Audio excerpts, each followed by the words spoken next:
हिंदी में बोलेंगे हम लोग। सर, कंटेनर कॉरपोरेशन के तरफ से आप जो बोल रहे थे हम लोग कुछ समझ रहे थे सर। ये हम जानना चाहेंगे, पारादीप हो या झारसुगुड़ा हो या जाजपुर हो, उड़ीसा में लॉजिस्टिक ऑपरेशन का फ्यूचर आप कैसा देख रहे हैं? पहले तो बहुत बहुत धन्यवाद आप सभी लोगों को, मेरे उड़ीसा के भाइयों बहनों को, सभी लोगों को बहुत नमस्कार।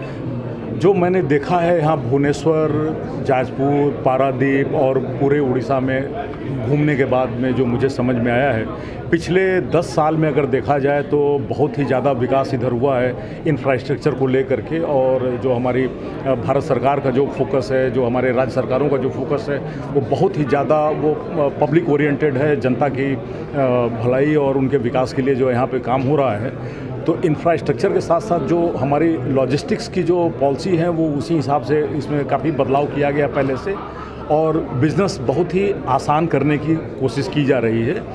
उसी सिलसिले में हम लोगों ने भी अपने 2 मल्टी मॉडल लॉजिस्टिक्स पार्क अभी पिछले कुछ ही दिनों पहले हम लोगों ने ऑपरेशनल किया, एक पारादीप में और एक जाजपुर में। उसका अभी हम और भी डेवलपमेंट कर रहे हैं जिससे हम यहाँ से एक्सपोर्ट और इंपोर्ट बिजनेस भी हम कर सकें। साथ में हमारा जो डोमेस्टिक का ट्रैफिक है हम उसको यहाँ से हम उसको पूरा कर सकें।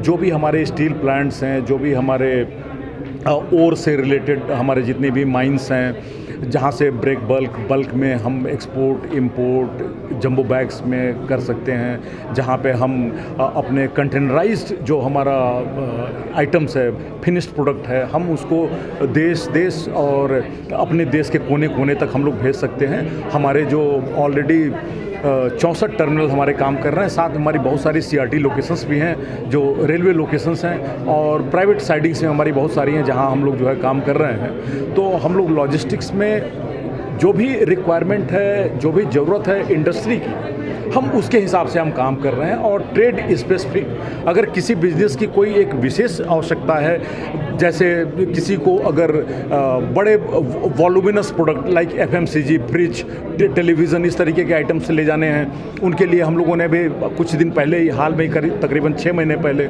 हम लोगों ने 12 फीट के जो है 12 फीट इंटू 20 फीट के कंटेनर जो बिल्कुल नए तरीके के हैं, इनको हम लोगों ने इंडक्ट किया है, जिससे कि हमारी लोडेबिलिटी बढ़े और लॉजिस्टिक्स कॉस्ट भी कम। साथ में हमारे बहुत तरीके के कंटेनर्स हैं जिसमें हम लोग मरीन प्रोडक्ट से लेकर के हम लोग जो भी जिसको ठंडा रखने की जिनकी ज़रूरत है, रिफ़र कंटेनर्स कहते हैं, रिफ़र कंटेनर्स हैं। और हमारे पास में open top, side access, high cube, हर प्रकार के कंटेनर हैं। जिस भी तरीके की इंडस्ट्री की आवश्यकता है उस तरीके से है। साथ में हमारा एयर लॉजिस्टिक्स है, मल्टी मॉडल में हम लोग रेल बेस तो है ही हैं, रोड पे भी हम लोगों की मेजर प्रेजेंस है। ग्रीन टेक्नोलॉजी है, इको फ्रेंडली हम लोग जो है ट्रांसपोर्टेशन सिस्टम जो है जनता को उपलब्ध करा रहे हैं। वाटर रिच बेल्ट है, बट उनके पास कॉस्ट लाइन नहीं है। तो दूसरा ऐसा होता है कि आपके पास कॉस्ट लाइन भी है तो आपके पास मिनरल्स रिच स्टेट नहीं होते हैं। तो यहाँ दोनों चीज़ है। तो अभी उड़ीसा को क्या चाहिए? उड़ीसा को ये चाहिए, इसको हार्नेस करना है। कैसे हार्नेस करना है?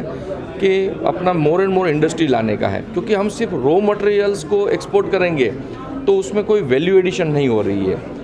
उससे दूसरे काफ़ी स्टेट या दूसरे कंट्री को ज़्यादा बेनिफिट हो रहा है। हमको हमारा ही अगर स्टेट को बेनिफिट करना है तो हमको अभी यही करने का है, मोर एंड मोर इंडस्ट्री लाना है। इंडस्ट्री लाने से 2-3 बड़ा बेनिफिट होने वाला है। एक तो पूरी वैल्यू चेन में हम लोग आ जाएंगे। दूसरा, यहाँ का जो हमारा मेन इश्यू है कि इतने इंटेलिजेंट लोग हैं वो बाहर चले जाते हैं। हमको हमारे स्टेट में हमारे लोगों को रखना है। काफ़ी ऐसा होता है कि जिसको हम ब्रेन ड्रेन करते हैं, तो ये लोग को हमको स्टेट में वापस लाने का है। और उनका जो एक्सपीरियंस है, उन्होंने जो अलग अलग स्टेट में काम किया है, वो लोग वापस आएंगे तो इतनी एक्सपर्टीज़ लेकर आएंगे।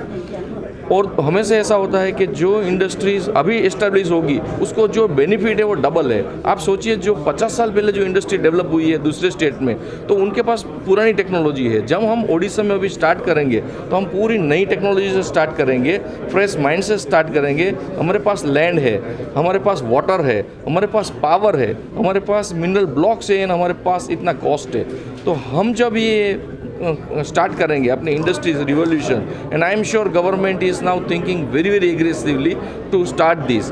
तो मैं इस हिसाब से देखना चाहता हूँ कि ओडिशा जो है, जो अगर फ्यूचर को इंडिया का है तो ओडिशा है। अगर आपने बजट में भी देखा होगा, ईस्टर्न पार्ट को गवर्नमेंट ने बहुत अच्छी तरह से डिस्ट्रीब्यूट किया है इस बार बजट, वो इसके लिए कि पोटेंशियल यहाँ है। तो मैं ये देखना चाहता हूँ, और हम सारे बिजनेस ग्रुप है इसी एक होप में है कि ये जो अभी है इसका लिप फ्रॉग है, सो ये बहुत आगे जाने वाला है।